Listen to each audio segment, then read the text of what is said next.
All right. Hi, everyone. Thank you so much for joining us today. This is the 2024 Hal Leonard Spring Webinar Series.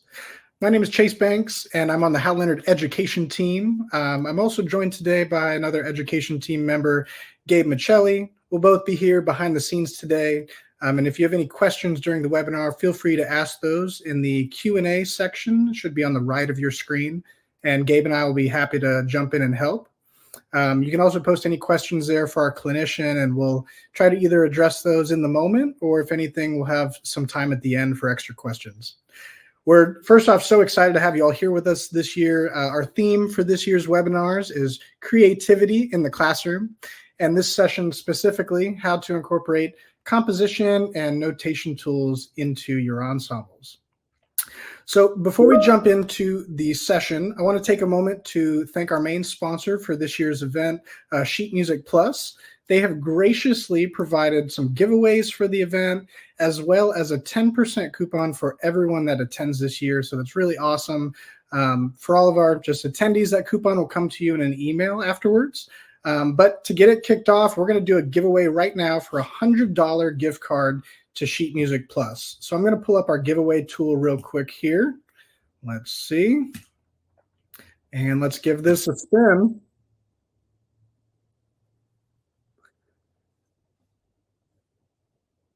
And let's see, our winner is Veronica. All right, Veronica, awesome. Look out in your email address afterwards, and you should see that $100 Sheet Music gift card from Sheet Music Plus. If you don't get that today, it should be in the next day or so. So that's awesome, exciting. Congrats.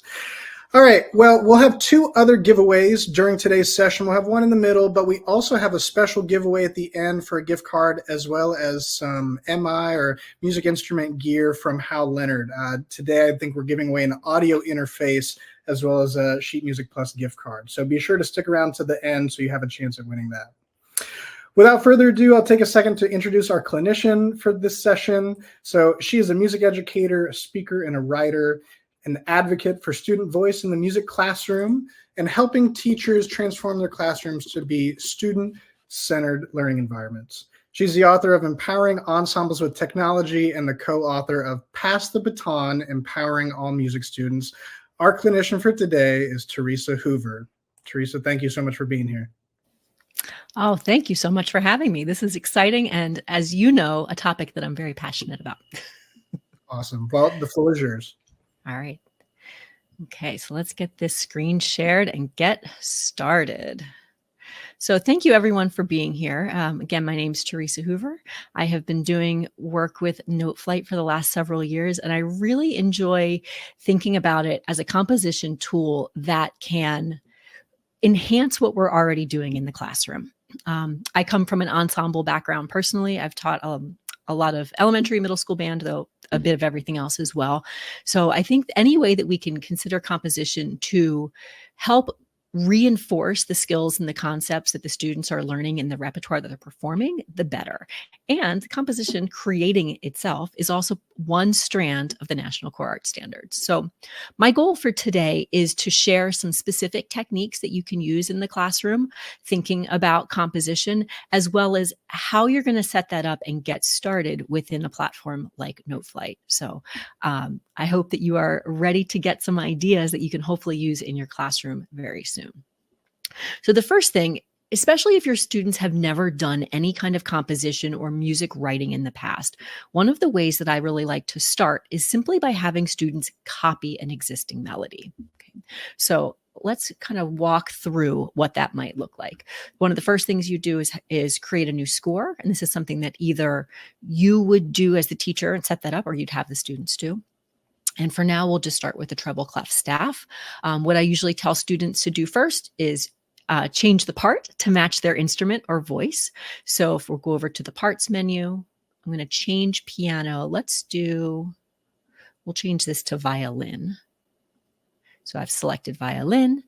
We'll close out that parts menu. And then maybe we need to also adjust the key signature, right? Especially if we're thinking about beginners, they may have a limited key signature that they're working with. So to adjust the key signature, we're going to use what's called the measure menu. And we will go ahead, change that key signature.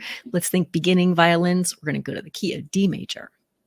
So as I said, one of the first things I usually have students do is I just have them copy a melody. And this is the same if we're doing it by hand or if you're working within a notation program. And the reason is students don't necessarily know how to even write or like the act of putting notes on a page yet.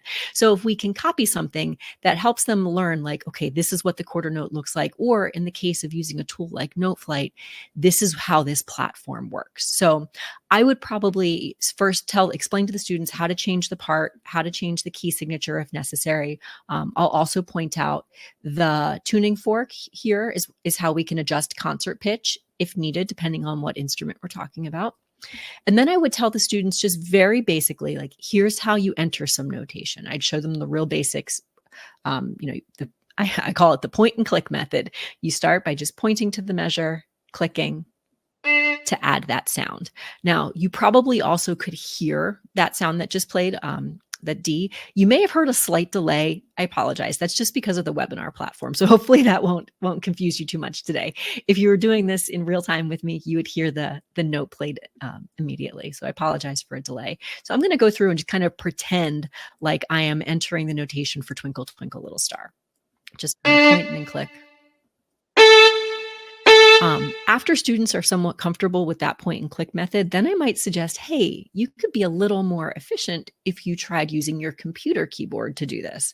And I would tell them, experiment by clicking the letters on the keyboard to get the notes to appear. And they can start to think about how to do that. So right now, again, we're just kind of copying a melody.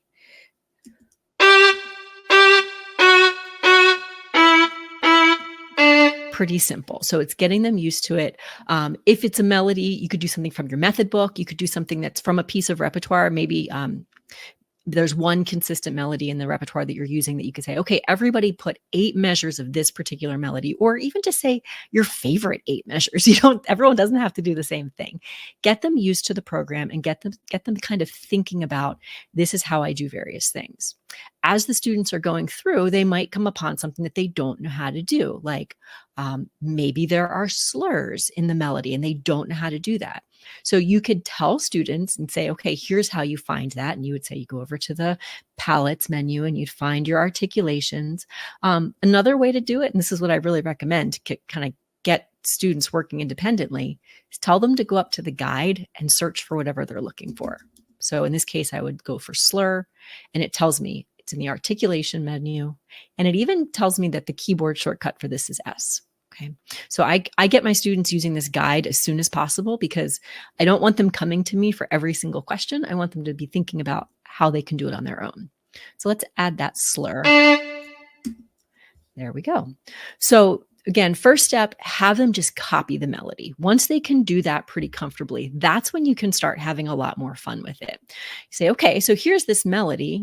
We in some of the method books, we call it the Mozart melody. How can we change this? How could you make this a little more interesting? How could you make it more expressive?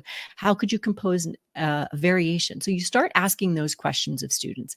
And that's when they can not only dig deeper into the platform, learn about more features of Noteflight or whatever composition tool you're using, but they can also start to think more musically. So I just now added this slur as an example, but I don't believe that's in the original. Maybe the students want to add additional slurs. Maybe they want to add other articulations, dynamics. That's where they can start having fun with it. So maybe they want to add some dynamic, some expressive text. So we can find that here in the text menu. I can also use the keyboard shortcut Command E. It's Control E if you're on a PC. And let's say we're going to start forte, but then I want this section to be mezzo piano. Okay. So the students are starting to add things, and maybe they're going to say, I also want to add just some extra notes.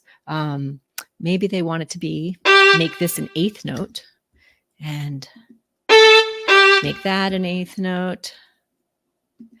So they're just kind of playing with it to do something more interesting.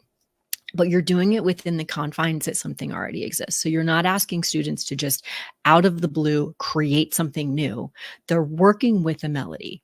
Now, the other thing that I would often do if I was doing this with my students, I would say, write it, and then I want to hear you play it.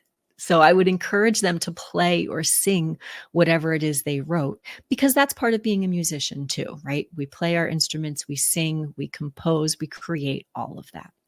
So again, we're thinking about the idea, we're using this existing melody, and then we're asking students to change things. In addition, you could also have them just extend it, make the melody longer, or maybe they only did the first half on purpose. So I'm going to click, let's add 4 more measures here. I'll do that through my measure tool.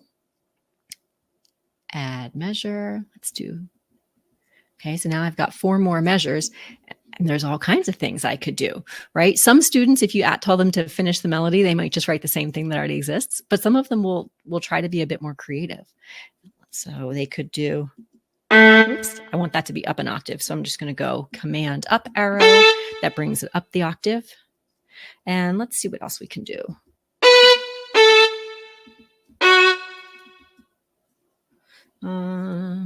What else? Make that a G.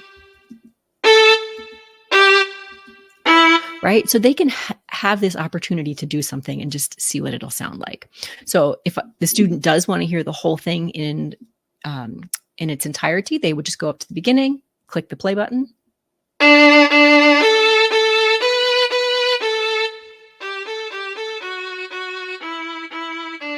Okay. And again, I apologize for the slight delay that you might be hearing, but you notice how you could hear the slur, you could hear the change in dynamics, right?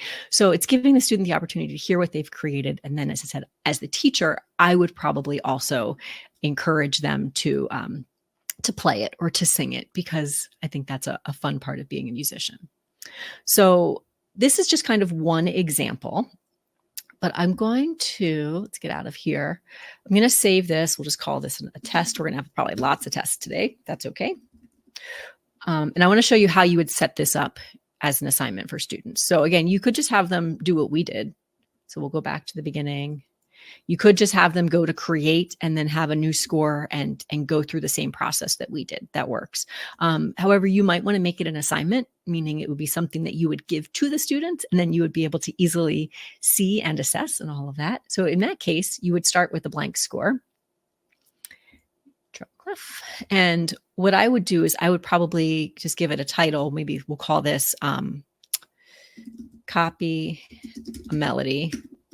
The students could obviously change that. And then I would put some instructions in it. So I would go and I would actually add what's called a text prompt. So if you're looking at your text menu, it's the little pointy finger.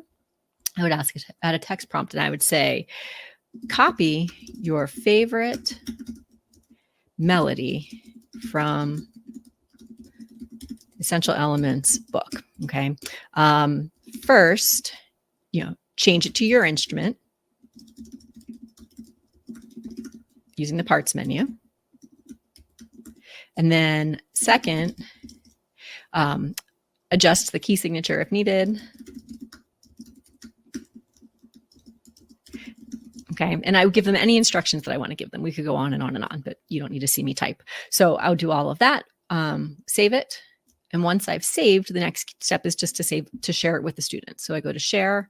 I'm going to share this as an activity template, which means that every student's going to get their own copy of this assignment. So every student will have their own individual copy, and then I'll be able to view each of those. So I'm going to go to classes. This is my demo account. So I have all kinds of fun classes. We're going to share this with the Hogwarts class. I bet you they would love this assignment. And then save. So now I have a link that I can give to the students. When they click on that link, they'll each get their own individual copy. Okay. So that's just a really simple, basic way to get kids going. And as I said before, if you're not ready to jump into the notation program yet, have them do it with pencil and paper. That's still a valuable tool. Do it first with pencil and paper. Then maybe the next week you say, okay, now that you've written it by hand, let's see what we can do with some notation. Okay, we're going to go back to the beginning, and now let's talk about another one. So that's just copying. You're using an existing melody to make something happen. What if, hey, Chase. Just real quick, there's a question in the Q&A I wanted to just address real quick while you were moving from one thing to the next. Jennifer Jenkins has a question for you. Can you see that? Sorry, I'm switching between windows. When using this in an ensemble, how do you structure this time? Oh, such a good question, especially considering the ensemble doesn't meet too often. Yeah. Okay. So first of all, I'm going to be honest. I'm not doing it the week before a concert. Let's be real. But for me, when I was doing things that were composition related, I tried to just make it regular, but not every single class period. My last school I was in, I was really fortunate and unfortunate. We had a block schedule. So it was 86-minute class periods twice a week. So if with that long time, I would probably use one of those and do like a 30-minute lesson that was just dedicated to composition. If I had a shorter amount of time, I would just do like 10 to 15-minute chunks. And it's gradual. You can't, that's why I'm talking about like starting really small, starting with something where the students are just copying something as the first step, right? And even if they only get 4 measures copied, it's a start. And then maybe the next class period, that's when we say, hey, you've copied. Now let's expand it. Let's extend this. So I incorporate it in the rehearsals, not every single rehearsal, but I try to make it like every couple that we're doing something like this. And again, like the week before a concert, it's probably not going to happen.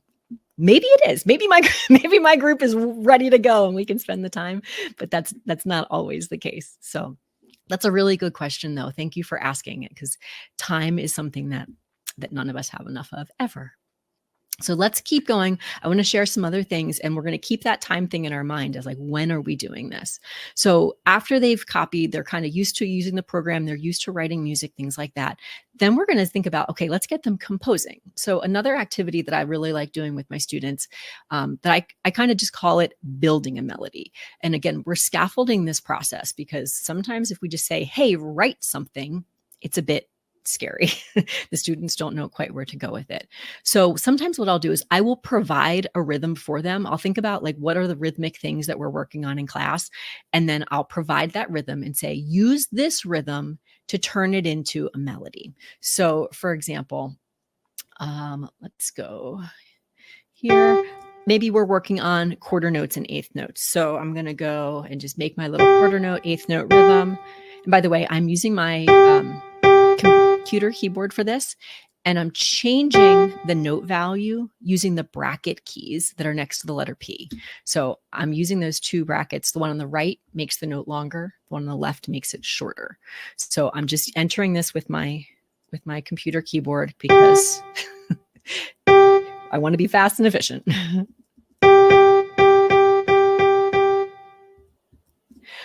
Okay, so we'll give them whatever kind of melody it is that we're working on. Oops, did not mean that.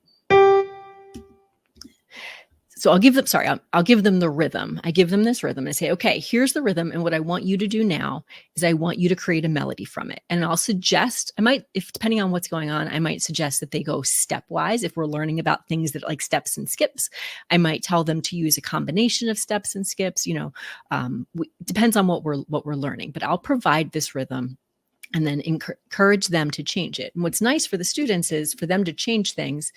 They can do that just with their arrow keys. So I have this note highlighted. I can use the arrow keys up to move it up or down. So it's a really easy way for them to create a melody. And again, it gets them thinking rhythmically, working on whatever those rhythms are that we've been doing in class. So I might provide them the rhythm for them. That's, again, a really easy way. And then I would go do that same text prompt to say, use this rhythm to create a melody. I might even tell them, like, use the arrow keys to move the notes up and down. So kind of give them that that information. I could also say, change the instrument, change the key. I could give those instructions as well if needed. I tried to get my kids pretty quickly to know how to take, if I gave them something, say, written for flute, how they could take that and change it for their instrument. So I just made sure that the kids knew, you go up to the parts menu, you switch the part. If it doesn't look quite right, go ahead and, hit the tuning fork. Sorry, my kids called it the pitchfork. I have to remember not to say that. Use the tuning fork to change to concert pitch. They knew how to just change the octave of something. If it was an octave up or down, they just used the command and then the arrow keys to go up and down for the octave. So like they knew that stuff. So I didn't have to write it out for every single instrument every single time. Okay. So again, I create the rhythm, give them some instructions. I push it out as an assignment. Now, there's other options here. If you don't feel like going through and creating the rhythm, has anyone ever used the rhythm randomizer tool. This is a fun one. I'm going to switch tabs. Let me see. There you go. Okay, you can see it. Rhythm Randomizer is just a fun website where it will do exactly what it says. It's going to create a random rhythm for you based on parameters that you suggest. So the same thing, if we're here, I could say, these are the different kind of rhythms we know. I could select as many as we want. I can tell it how many measures I want the thing to be. And all I have to do is click New Rhythm, and it's going to generate a rhythm for me. So we could use the rhythm randomizer, say, okay, here it is. It's up on the board. This is the rhythm you need to compose with. And the students use that to create their melody. You would probably also say, keep it within a particular key, right? If you're working on a certain key, keep it within that. So that's just one option for those melodies. Another thing that's even more fun, I'm just going to keep adding to the fun. Instead of you creating the rhythm, or instead of, another outside tool creating the rhythm, what about having students do it? Okay. One of the beautiful things about composition is it doesn't have to be a solo endeavor. It can be something that we all do together. So what I might do is I might pair the students up, everybody has a buddy, whether it's your stand partner, it's your best friend, whatever. And the first thing that they would be required to do is notate a rhythm on one pitch. I would probably tell them what the pitch was. Say, okay, everybody notate this rhythm on one pitch. And then after they did that, they would share their score with a friend, and the friend would have to then create the melody. So if you think back to when I was showing you how to share an assignment, it's a similar process. Okay. So the student would go up to share. Oops, I forgot to give it a title. We'll call this Building a Melody. Okay, so we're going to share, and I would probably do the edit version. So if I'm a student, if I'm a little viola player and I'm going to be sharing this with my viola player buddy, I would choose the edit option, and I'm going to share it with an individual. I'm going to share it with my friend.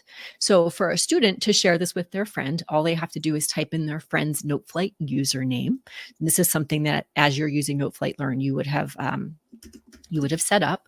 And we're going to share it with our friend Harry. And we're going to say that Harry can edit this melody. Okay, so I'm going to save. And what happens is Harry will find this in his My Scores shared with me. So now the student who created the rhythm has shared it with their friend.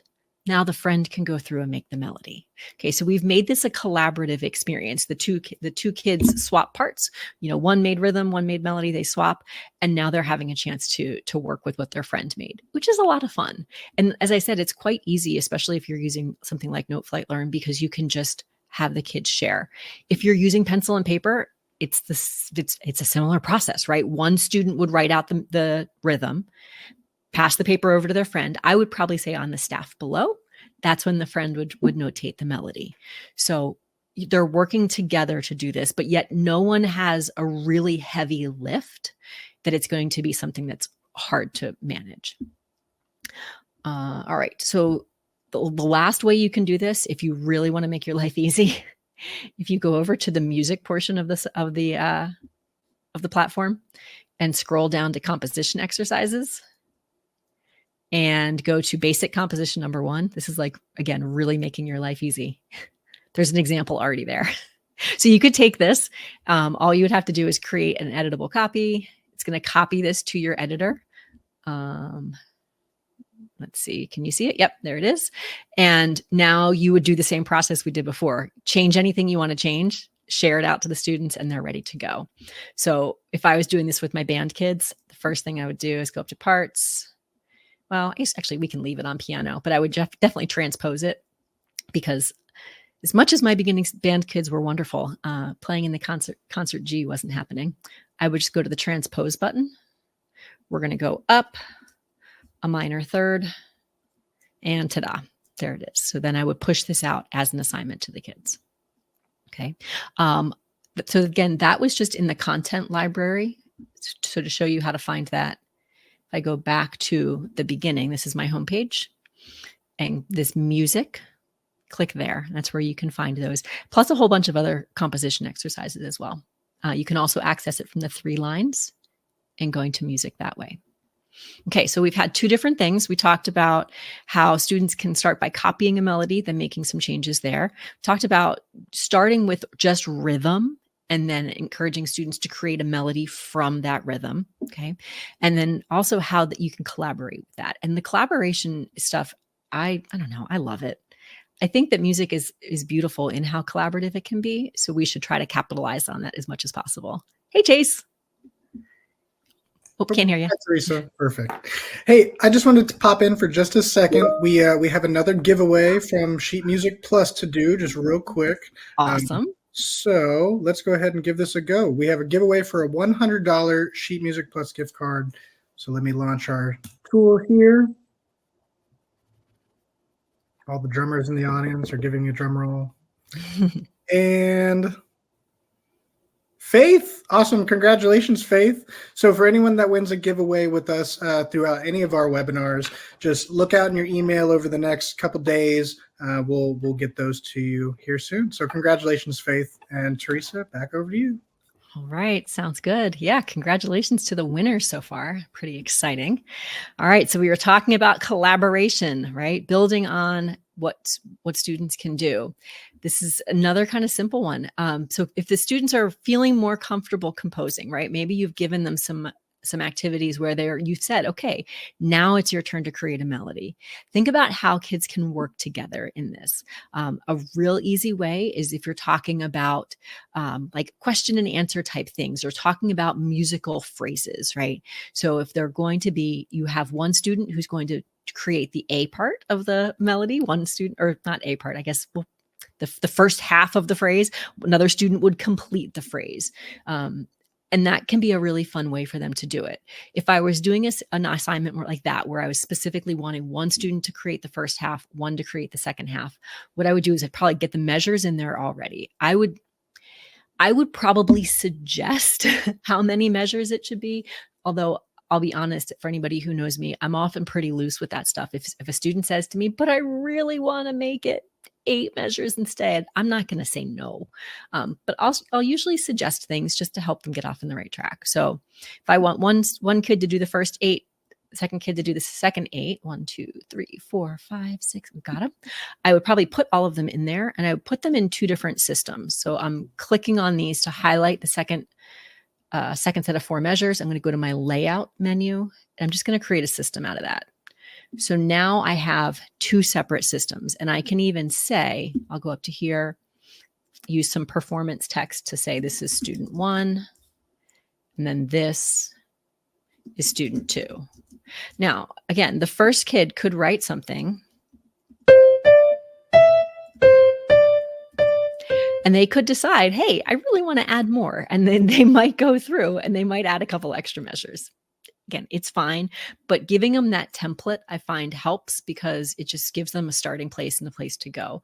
You might even say, like, here's your starting note, or here's a suggested starting note, so that they have somewhere to move from there. So that's kind of one way to do it. You set up the different systems for each student. Another way, let's see, I'm going to actually delete a couple of these measures. Another way you could do it is have one student write a melody and another student write the counter melody. So kind of going off this little melody that we have here so far, the first student has created their thing. They share it with their buddy. Now the next student's going to create another melody to go along with it, a counter melody, a harmony, whatever it may be. All they have to do is go to the parts menu and add a part. So let's say we've got a flute student, they add a part, and there it is. So now the second student can go ahead and add whatever it is that they want to.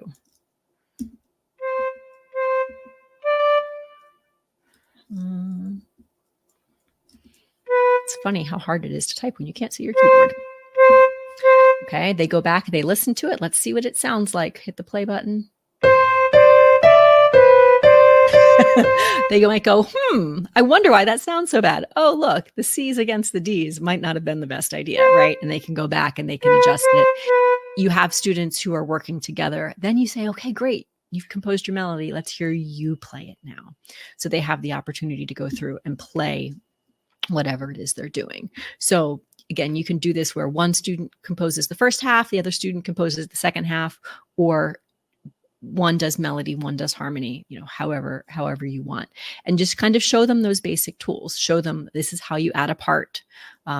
You could scaffold it, say, here's where the first student writes, here's where the second student writes, things like that. And then, as I said, with the other things, you use some kind of a text prompt to give them written instructions. We want to have those written instructions right there for them. Okay, this is test number 2, and I'm going to show you some more. So let's save this. You'll notice everything that Noteflight wants you to give it a title, and they want you to save it. It's a good habit to get into. Okay, so something that a lot of us do, especially in our ensembles, is we work on sight reading, right? Sight reading is a big part of being a musician, and it's something that we're sometimes even assessed on. So I think a lot of us incorporate sight reading. And one way that I've found I can make sight reading a bit more fun is by having the students compose whatever it is we're reading. So it's building off of what we've been talking about this whole time. We're having students think about any particular rhythms we're learning about.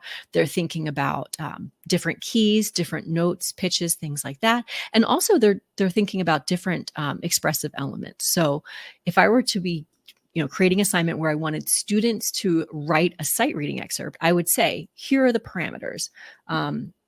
Let's try this. We'll say key of concert E flat using 8th notes and 16th notes. And we'll say rests also incorporate slurs, staccatos, right? So I could give them all of this information about what I want them to do, and say, you're going to compose something for our sight reading. And then we can actually use that in class as sight reading practice. So not only are the kids composing, but they're also practicing sight reading, and they get the joy of seeing something that they created be played by an actual group, to be played by an actual ensemble, which is kind of fun. So to think about the setup for this one, because this could be a little more complicated depending on what you're working with. If you have your students in like instrument groups or like voice part groups, it's pretty easy. You just have them compose. After they compose, either share it with the class or project it on a board, and then everybody goes for it. However, if you're in maybe a concert band where not everybody can read the same line, or if you're in something like a vocal ensemble, a string ensemble, where there's different parts necessary, we have to think through how we're going to make that happen. So in that case, what I would probably do, I'm going to start this from scratch, is when I'm creating, instead of just creating a treble clef score, I would start with the actual instrumentation of my group. So for example, let's scroll through. I could show us, we'll say school band for now. School band in my mind is like a beginning band, beginning ensemble. So we'll go to school band, set that up. And now we have all of the different parts. So let's say I am a saxophone player. What I would tell the saxophone players and all of them is to first go to the parts menu and make it so that only your part is showing. So they're going to just click on show, and now it's only the alto sax part. So this is going to make it a little bit easier for a young student to kind of navigate what they're doing. Maybe older students don't need to think that way. I found for the young ones, kind of hiding the other parts is helpful.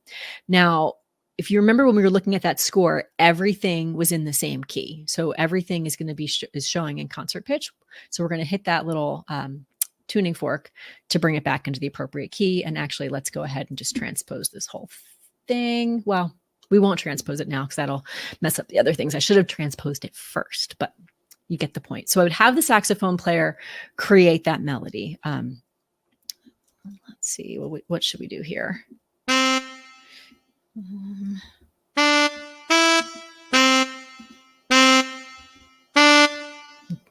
Okay, not the most original melody. You get the idea. So student would compose the melody based on whatever the parameters were that I set.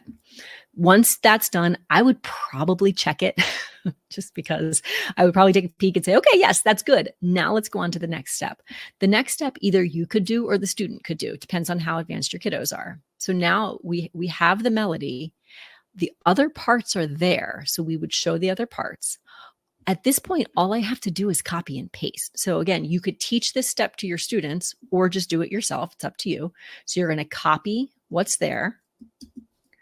and simply paste it into the other parts.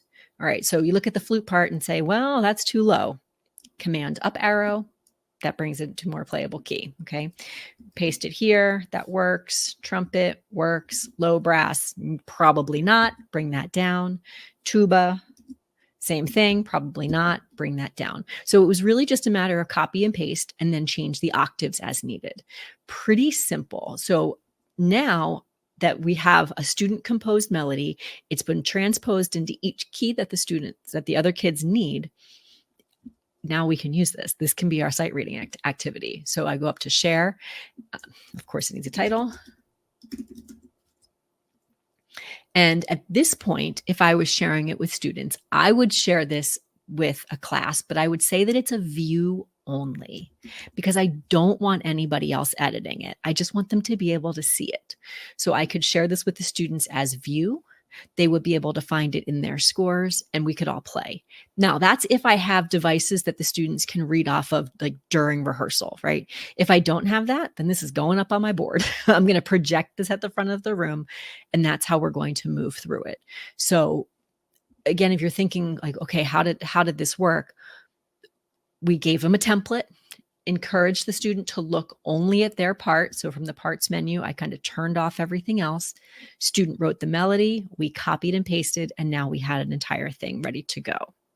Okay, so this with paper and pencil would be a lot more complicated. This isn't an activity I necessarily recommend doing that way. This is something that a notation program can really help us with, but it's going to be a good exercise, not only in incorporating your composition, thinking about the skills that you're working on already, but also getting some sight reading practice in at the same time. If you have a student who maybe is already doing a lot of composing, is really into this, is just kind of ready to go to the next level, those are the students that I might encourage instead of just copy and pasting to other parts. I would say, hey, let's think through this. How would you transpose this for the trumpets? And maybe encourage that student to write out the trumpet part. Or this could be a really fun time to add some other percussion parts. So we might say, okay, you've got your melody, you've done all the copy paste, it's ready to go. What can we add for the percussionists? So we'll click add a part and we'll go over, we've got all kinds of different percussion options here. I would probably, this is just me, you do whatever's comfortable for you. I'd probably recommend sticking with something somewhat basic like bass drum, tambourine, like just things that are I know that my students know how to play, stuff like that. But you're going to just add a part. So let's add a bass drum part.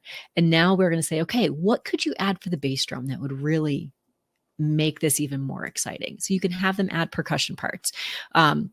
If you were thinking about vocal ensembles, maybe you want to encourage an accompaniment of some sort if you have, again, those more advanced students. So that's just a way to take this kind of to the next level with your kids who are ready to do it. For those who aren't, just worry about the melody and that's plenty.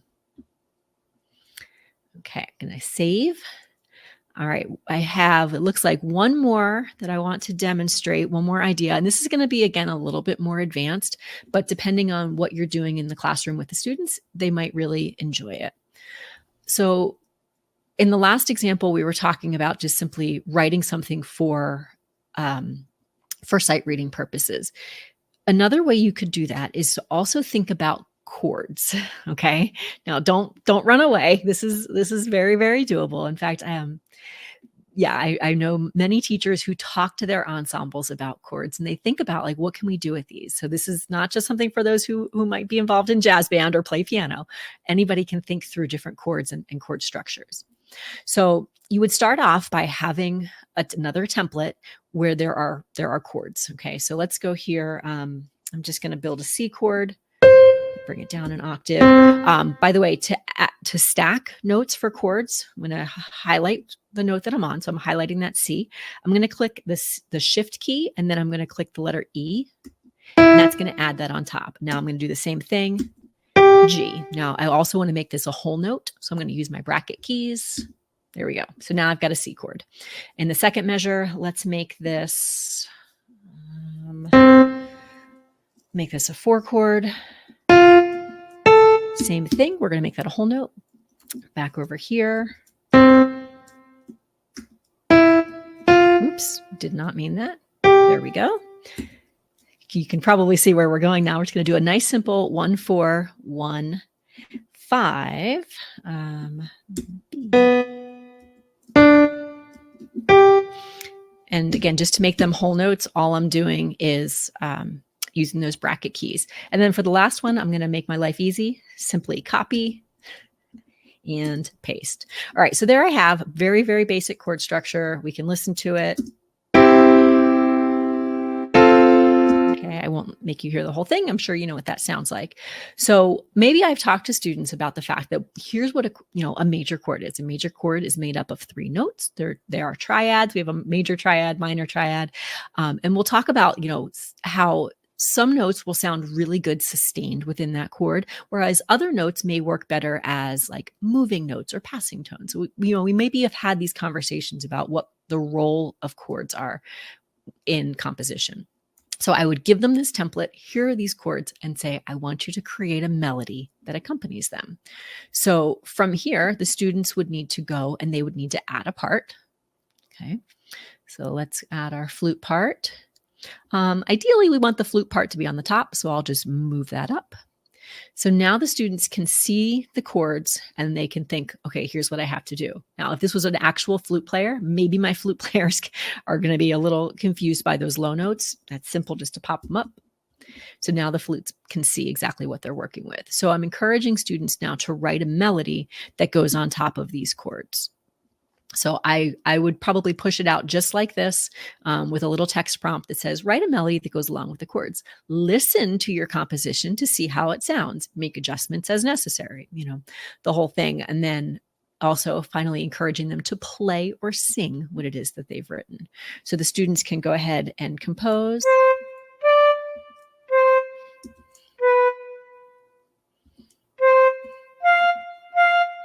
I don't know. Let's see what it sounds like.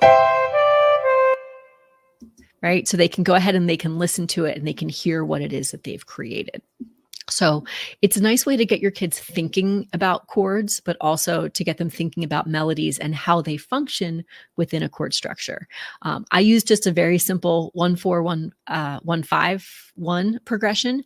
Maybe you want to pull something out of a piece that you're doing. Maybe you pull like that last final cadence out of whatever the repertoire is and say, take this, this is based on the end of this piece, and I want you to write a new melody for it. See what they can come up with. So that way you're still working within the same content and the same concepts you've been doing, but it's going to be something and an opportunity for them to be more creative with it.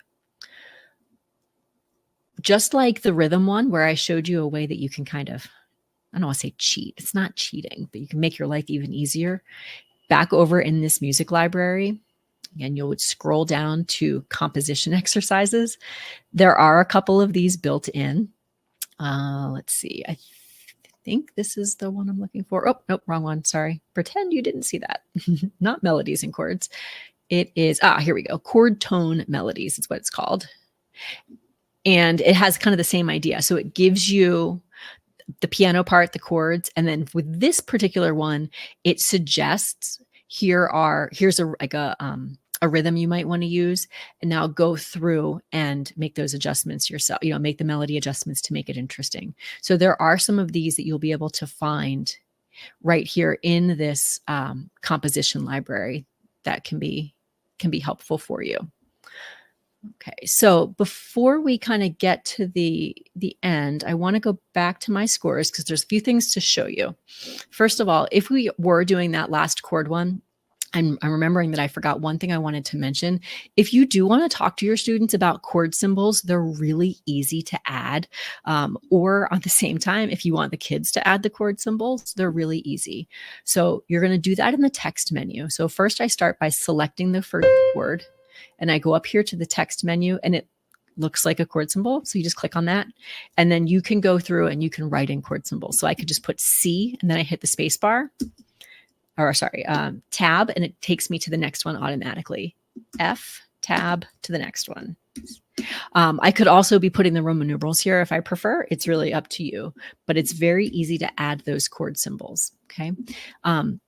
So that was the one thing that I wanted to show you. The other thing is, we've been talking about vocalists a lot and we've been talking about writing melodies, but we haven't really mentioned the fact that the vocalists might also want to compose lyrics. And that's really a wonderful thing. I mean, for that matter, your instrumentalists might want to as well. If you do decide to have the kids do lyrics, that's also super easy within a program like this. Obviously pencil and paper, they can just write them in, that works. If you want them to do lyrics within a program like Noteflight, you just have them click on the note. And this time the menu item is called lyrics. It's in the text menu. It looks like a la with a dash. Simply click on that and a cursor will appear. And this is where you just type I hit the space bar and moves to the next note. The cat ran up oops, that was supposed to say sorry. I keep hitting the wrong button. There we go. The tree today. I don't know, but you can go ahead and have the kids add lyrics, which I think your vocalists would probably really appreciate. And I think it could just make that experience a little bit more fun. Okay, so some of the things that we did, I'm going to do a quick recap for you. We started by talking about having kids just copy a melody and then taking that melody that they copied to make it something new. So they're learning not only how to, write music, how to notate the physical act of, if they're using a program like Noteflight, they're learning the ins and outs, how to find things. And then from there, we're expanding that melody. We're making it something a little bit different, a little more interesting. They're putting their own spin on it. After that, we talked about the idea of building a melody, going from an existing rhythm, probably something that you've been working on in class, and creating a melody out of that rhythm. And you could either create the rhythm, you could have students partner up, one does rhythm, one does melody, or we also talked about things like the rhythm randomizer is a fun option for that.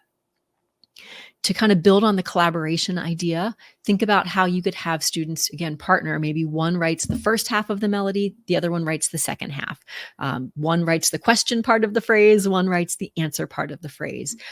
You could talk about all kinds of different things with form in that, or have one student create a melody, the other student create the harmony.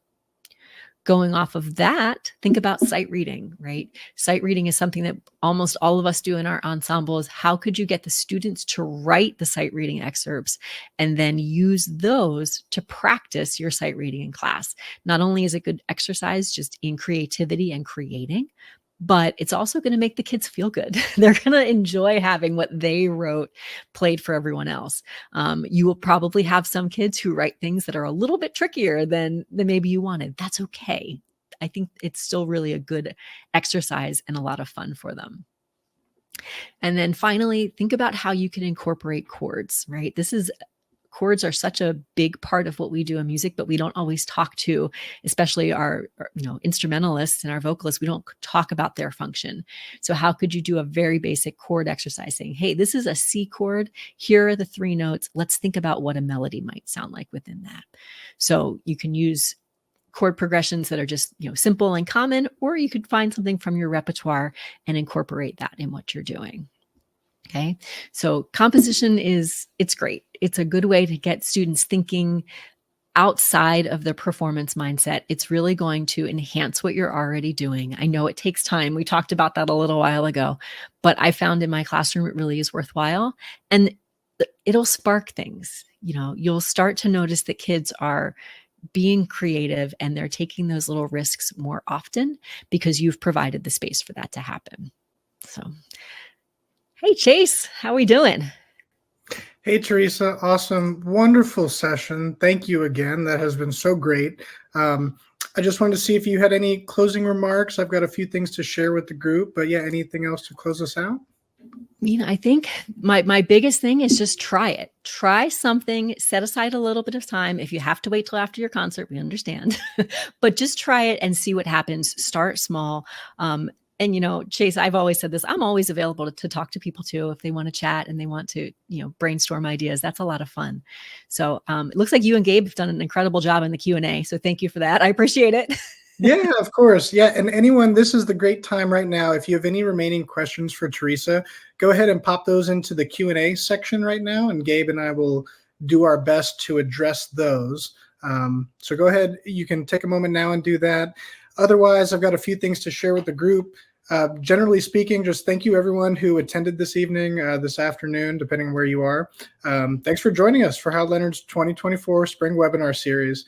If you have any questions, albeit about Note Flight or any other Hal Leonard offerings, repertoire, or anything, you can reach out to the Hal Leonard Education team at hledu@halleonard.com, hledu@halleonard.com, and we will happily get back to you. And of course, if you want to learn more about our clinician, Theresa, you can visit her website at musicaltheresa.com. And if any messages come to us, Theresa, from any attendees, we'll be sure to put them in touch with you as well. One note before we do the last giveaway of the evening, for everyone that attended, you'll be receiving a few things from us after the webinar. We are going to send you a quick survey. It's extremely short. I've already done it. It takes literally about a minute or two. But if you could take a second to fill that out, that would be so beneficial to us, just getting that feedback so we can continue to adjust our webinars to be able to benefit everyone as best as we can. You'll also be receiving a recording of the webinar, a 10% off coupon to Sheet Music Plus just for attending, so that's a win. And then for any of the giveaway winners, we'll be in touch with you via email. But let's get down to it. We have our last giveaway of this session, and we're actually giving away an iRig audio interface in addition to a $100 gift card to Sheet Music Plus. So whoever wins this one, we're going to reach out to you and get a mailing address. But let's go ahead and kick it off. Let's see. Giveaway time. And we're spinning. Oh, and let's see who's our last winner. Yuko. All right. Well, congratulations, Yuko. We already have your email address, so we'll reach out to you about that. But yeah, congratulations. Thank you, everyone, again, for being here. Theresa, the session was great. And we hope for all of our attendees this semester is treating you well. So there's one more session for our webinar event tonight that starts in just a few minutes. It's called DJ Skills for Modern Music Composition, and introducing DJ creation and curriculum so you can bring into the classroom. So that's really exciting. You can check that out. Otherwise, our next webinar event will be in August, and we'll be sure to send out a quick message about those. So I think that's really it for us this evening. Thank you again, everyone, for being here. We hope you got something out of this. And yeah, have a wonderful evening. Thanks. Thanks all.